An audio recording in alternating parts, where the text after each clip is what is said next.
Good morning, everyone. Good morning, and welcome to Anthea's Analogies. Welcome. This is week 3 of Anthea's Analogies, where I just take an example of something to compare to something else, to give a different understanding, a different perspective. So this morning, week 3, we welcome as you all start joining me this morning. I just want to welcome you.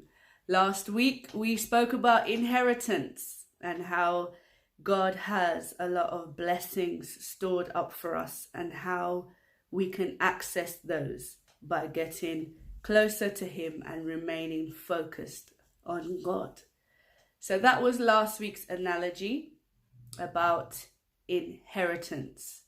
Now, as always with analogies and with any time that we try to compare something to God, it will never stack up. It will never meet the criteria for what to understand God. There'll be limitations. So I always say that no analogy is going to be perfect and fit the description fully. But what I would ask is that we take the message for what it is and go with the meaning. It's hashtag don't resist, relate. So just go with the flow, go with the meaning and try to relate to the message. So good morning to you all. Welcome Karen, welcome Paula, welcome the other Karen, Rev Smiler. Welcome this morning, and to all those others that I don't recognize your picture. I'm sorry, I will get there eventually, but I don't recognize everyone's picture. But if you're on, give me a shout out, put something in the comments. I'll be able to know that you're with me. Good morning, Rosie. I think that's Rosie I see there. Good morning to you all. So, week 3. So today is titled Biting Points. And I know you must be wondering, what does that mean? But before we get into it, I'm going to share the verse with you this morning. I'm going from John chapter 14, verse 6. Jesus said, I am the way and the truth and the life. No one comes to the Father except through me. I am the way, the truth, and the life. No one comes to the Father except through me. Okay, good morning, Julia. This morning, I'm talking about cars. Any drivers online with me at the moment? Any drivers? I have a poll question for you. For all the drivers out there, and even if you don't drive. What do you prefer? Do you prefer manual or automatic cars? What is your preference? Manual or automatic? The reason why I ask you that will become clear in a moment. Well, for my preference, I always used to prefer a manual transmission. So going through the gears, it made me feel like I was in more control of the car. And I liked it. But recently, I had the privilege of being able to drive an automatic car. And it was so relaxing. I just thought, wow, this is actually quite nice. I could get used to an automatic. But I don't know. I still don't know if I can let go of the manual way of driving with the gearbox and everything. So, what do you prefer? What is your preference? Manual or automatic? Leave a comment. Let me see. Is it manual or is it automatic that you prefer? Well, it looks like some of you are undecided. Well, this morning I am going to be looking at manual driving. And my analogy today is based on how you drive a manual car. Now, in a manual car, you have a clutch pedal, you have your brake pedal, and then you have your accelerator pedal. Now, when driving in a manual car, you have to push the clutch in and then put the car in gear, and then slowly release the clutch and slowly push down on the accelerator. And at some point, you will reach what's called the biting point. Now, Paula says she likes automatic. Automatic every time, especially in traffic. Yes, there are benefits to an automatic car, indeed. Karen says, like you, had both, but although I love the automatic, I prefer the manual. So we have mixed opinions. But yes, with the manual transmission, when you're driving, you have to clutch down, go into gear, slowly release, slowly press down on the accelerator at the same time, and you will reach the biting point. Now, when you reach the biting point, that is the level where you have enough accelerator and you have released enough on the clutch that the car now is able to move once it hits that biting point. That point of balance where the car has enough release on the clutch and enough acceleration to be able to start that process of moving. Now, the analogy is, that got me thinking about how that is essentially how our life is with God. We just imagine that we are the clutch and God is the accelerator. We have to clutch in and slowly let go. Let go. And then the accelerator, which is God, will come into play. Now, when there's balance, when that balance hits that biting point, only then do we start to move in the direction of the Lord. Now, the accelerator is the one that controls the speed, right? The accelerator determines your speed. However, in order to move through the gears, you have to clutch down, which is where we come in. Now, where the Lord controls the speed, we always think that we're in control. But we're just a clutch. We just determine which gear we're in. The speed then comes from the accelerator. God is in control of the speed and how we move into the next level. However, we have to clutch down. We have to be connected. We have to put our foot down, clutch in, change the gears, then change, and then we have to find that biting point again. And it's about finding that biting point, that groove where we connect with God, connect with Him. And that connection has to be in balance. Same way in the car. When you find that biting point, it has to be in balance in order for you to move. You have to push down for the next gear. Now, if that balance isn't right, the car stalls. Total shutdown. Everything cuts off. Engine, everything. You're at a standstill. If you release the clutch too quick and there's not enough acceleration, the car will stall. If you excel and you haven't clutched in, the car's stalling. That balance, you have to find that biting point, which is why there's two different tests. You can go and have a automatic driving test and just have an automatic license, or you can go for your manual test. So there is different preferences, and the manual one is a bit difficult because you have to find that biting point. You have to find that balance. Otherwise, the car will stall. And when it stalls, it's a total shutdown. You have to restart the car and start all over again. Now, you got me thinking about how we defend God. If we think about parents, if anyone says anything about someone's child, you'll see a defense rise up in the parent. They will come in guns blazing to, protect their child. They will, they have this, I don't know, something comes in you and you will defend your child at all costs, and when anyone says, I kind of get that feeling when anyone says anything against God.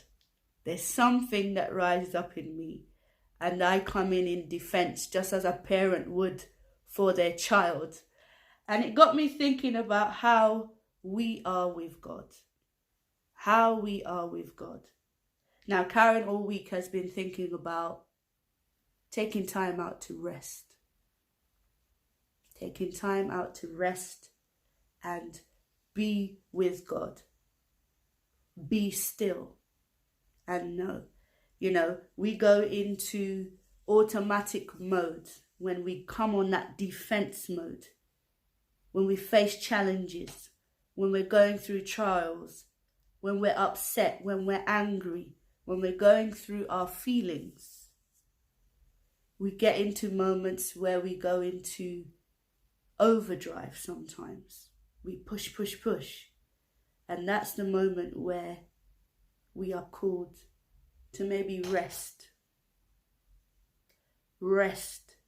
Find that balance. Find that biting point. We need to think about the balance in our life. The enemy likes to bring distraction. So he'll bring busyness into our lives. And Karen's been speaking all about having that time to rest, to go into a quiet place, to be in God's presence. And it reminded me of Jesus all the time. Every time, Jesus always spent time to go and spend time with the Father. There's people waiting on him. There's crowds and crowds of people waiting on him to hear teaching, but he would go and spend time with the Father, focusing on God. Now, when I think about Judas and Jesus' relationship with Judas, when I think about that defense that comes up, how I get when I want to defend anyone that said anything against God. When I think about Jesus and his relationship with Judas, imagine knowing that the person who's going to betray you in such a way is your disciple, the person you have called to send out your message, your friend, your follower. That's the person that you're hanging around with. Is going to betray you. When I think about when people have betrayed us or deceived us or hurt us in any kind of way, it's usually someone close to us, someone we know. But then I think about Jesus. I say, but Jesus knew what Judas was going to do to him and was still his friend, still hung around him. And even when Judas was coming to do the act of betrayal, coming to kiss him, to show those that were coming to crucify him who to crucify, Jesus said to him, do what you're here to do. The irony of it is his reaction was so much different to how we would react when we're trying to protect someone or defend someone. He said to Judas, do what you came here to do. Even saying to the Father, forgive them for they know not what they do. Jesus was all about the love. His love was so deep that he saw beyond the person and what they were doing. He saw beyond our sin. He saw beyond the wrong and took that sin away on the cross. He sacrificed his life to set us free. Now, there is a song I'm going to play that I want you to really listen to the words, and it talks about telling everyone you know about this love. That's why I'm wearing this top today, because it's all about that sacrifice, that love that surpasses all understanding, that love, that unconditional love that I don't think we fully understand or can fully comprehend. That love that Jesus had for what he did on the cross for us. And how we are to turn to him, finding that balance. You see, Jesus kept in balance because he went to the Father in all things. Even with all the distraction and noise that was going around, he would always prioritize leaving where he is, going to a quiet place, usually up a mountain or a hill, to be with the Father. He remained balanced. He was able to catch that biting point where God could then lead and allow him to move in his purpose and his call in life. So when Karen this week has all this week been talking about finding that rest, finding that balance in our lives, what do we prioritize? Do we prioritize that time to go away and be still and be in God's presence, giving everything to God in prayer? How are we finding that balance? Are we getting that biting point to allow God to allow us to move in the direction and the specific purpose he's placed in our lives? And as we go on that journey, are we working through the gears? Are we going up the levels? Are we clutching in? Are we pressing into our relationship with God to allow us to move up the gears in order for God, the accelerator in our lives, to be able to speed up in what we're doing? How are we finding that balance? Because as I said in the beginning, John 14 verse 6, Jesus said, I am the way, the truth and the life. No one comes to the Father except through me. What is our preference? What is our priority in life? As we transition and coming out of this lockdown, with all the uncertainty that there is in our lives at the moment, in all aspects of our lives, are we focusing and remaining focused in God? You know, the words, I want to read to you some of the words in this song.